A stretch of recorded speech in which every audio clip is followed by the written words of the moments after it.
ఈరోజున మన ప్రభుత్వంలో భాగస్వామ్యం అవటం మనందరికీ కూడా చాలా పెద్ద బాధ్యత. మనం ఈ 21 మందిని కూడా మన ఎమ్మెల్యేలు కానీ మిమ్మల్ని కానీ కలవడానికి ఎందుకు ఇంత టైం పట్టింది అని అంటే, నేను ఎప్పుడు అధికారం నేను చూడలేదు, ఎమ్మెల్యేగా అడుగు పెట్టాల, అధికారం ఎప్పుడు చూడలే. ప్రజలతో పోరాటం చేసుకుంటూ వెళ్ళిపోయాను తప్ప ఎక్కడ కూడా అధికారం ఎలా ఉంటుంది, దాని తాలూకు కష్ట నష్టాలు ఏంటి, దాని లోతుపాతు ఏంటి మనకి ఎప్పుడు తెలియదు. అసలు నాకు బాధ్యత తీసుకోగానే చాలా కీలకమైన శాఖలు మనం తీసుకున్నాం. సివిల్ సప్లైస్, అలాగే సినిమాటోగ్రఫీ, టూరిజం, దాంతోపాటు పర్యావరణం, అటవీ శాఖ, అలాగే పొల్యూషన్ శాఖ, పంచాయతీరాజ్, రూరల్ వాటర్ సప్లై, ఇన్ని కీలకమైన శాఖలు తీసుకున్నప్పుడు నాకు ఒకటే అనిపించింది, చాలా అవగాహన ఉండాలి. ప్రత్యేకించి శాఖలు కూడా నేను అందరూ అనుకోవచ్చు ఎందుకు పెట్టుకున్నాను ఈ శాఖలన్నీ అంటే, ఇది నా మీద చాలా బాధ్యత ఉంది. పదే పదే మాట్లాడాను నేను.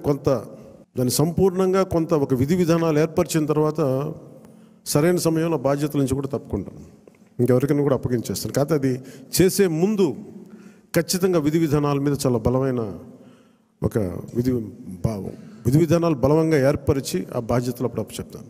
అలాగే మనందరి మీద కూడా 5 సంవత్సరాల కాలం గిరుని తిరిగిపోతుంది, ఎక్కువ సమయం పట్టదు.